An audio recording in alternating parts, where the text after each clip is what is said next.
The son of immigrants fleeing Ireland's potato famine, he was born in 1858 in the southern neighborhood of Boston, a hotbed of gang violence at the time. This roughneck, no-holds environment would breed one of the toughest men to ever walk the earth. His name was John Lawrence Sullivan. The boisterous, womanizing Irishman had a love for fighting matched only by his thirst for drink. He claimed he could lick any man in the house. Undeniably a giant of sports history, he would usher boxing into the mainstream, bringing it from an illegal back alley brawling spectacle to America's most popular sport, where thousands would gather to watch. But how did Sullivan develop into such a superstar during a time when an American identity was still trying to find itself? Sullivan became a superstar, the first real American icon, during a time of explosive growth for the country. Millions of migrants were moving across the Atlantic, many of them disenfranchised with little to aspire to. Sullivan gave many the hope that they needed, especially in the Irish-American community. Here was this, the son of poor migrants from Ireland, developed into one of the toughest men in the world. This struck a chord with many Americans seeking a figure to look up to. His legacy has largely been forgotten by the general public today, mainly because of the generational gap of his era to modern times, and the foreshadowing of more recent titans like Muhammad Ali, Joe Louis, and Mike Tyson. But had it not been for Sullivan, the sport these men would grow to dominate would very likely have not existed at all, or at least would be unrecognizable as we know it today.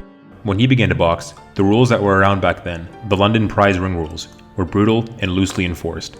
There were no sanctioning bodies, no commissions, and dirty fighting was encouraged.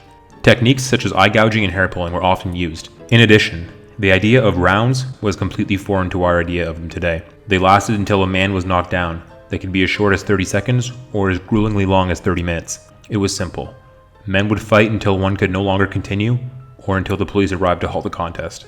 There was no technical knockouts, no decisions. John L. fought under both the London prize rules and the Marquis of Queensberry. His last fight fought under the London prize ring rules was against Jake Kilrain in the woods. This 75-round war would last 3 grueling hours, and after over 80 knockdowns, Kilrain was unable to continue, and Sullivan retained his position.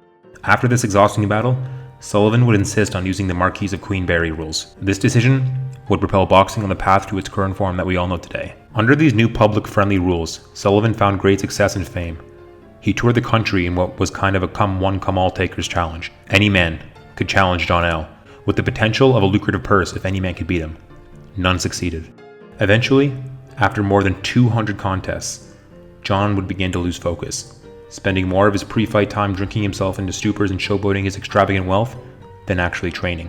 And by the time he fought Gentleman Jim Corbett, he was merely a shell of the former Boston strong boy who had dominated the sport for years. In their fight, the slow, out-of-shape Sullivan found himself unable to catch the fast-moving, quick-hitting Corbett. And after 21 rounds of cat and mouse, Corbett would hit Sullivan with a devastating cross that left him down and out. John had struggled his entire life with alcoholism. This affected his personal and professional life. At home, he was a wife beater and nearly drank himself to death on several occasions.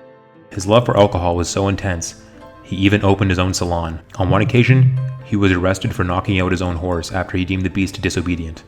Eventually, his marriage fell apart, and in the ring, his bad behavior began to chip away at his reputation, with one of his matches at Madison Square Garden being cancelled after he showed up to the bout belligerently drunk, refusing to fight. After 20 whole years of alcohol abuse and spending nearly half his fortune on drink, he would quit drinking in 1905 and live the rest of his days a sober man and an advocate for temperance. Overweight and unhealthy from a long life of overindulging in food and drink, as well as from the effects of prize fighting, Sullivan died at the age of 59 with barely $10 in his pocket. Sullivan was inducted into the International Boxing Hall of Fame in 1990 as a member of the Hall's original class. His official record of 40 wins, 1 loss, and 2 draws with 34 knockouts is by no means a reflection of the man's actual ability. He fought well over 200 fights, being only defeated once. The barn where Sullivan trained still stands in the small town of Belfast, New York, and is now the Bare Knuckle Boxing Hall of Fame. Being a larger-than-life character, Sullivan attracted great attention. Despite their vastly different upbringings, the aristocratic Theodore Roosevelt and the working-class Sullivan, born just 15 days apart, shared a love of boxing and a disdain for the mollycoddles. While in the White House, Roosevelt continued to box until a punch from a sparring partner left him nearly blind in his left eye. And the sweet science, much to the First Lady's disdain, was a frequent dinnertime conversation topic. Roosevelt had particular esteem for Sullivan, whom he considered as game and straight and honest a fighter as who had ever stepped in the ring, and their mutual admiration morphed into friendship. John L. visited the White House on several occasions and presented the president with a gold-mounted rabbit's foot that Roosevelt carried with him on his safaris to Africa. He frequently crossed paths with other celebrities of the times, such as Buffalo Bill, who in St. Louis in 1884 invited Sullivan to watch his Wild West show. Decades later in 1908, Sullivan met Cody outside Boston and revisited old times for 2 hours, over tall cans of ginger ale, as costume cowboys and Native Americans hovered to listen to their anecdotes. His legacy will go down in legend as the father of modern boxing and the first American superstar. His struggle with alcohol and superstardom serve as an example to all who may one day come to be tempted by extravagance. Rest in peace, John L. Sullivan.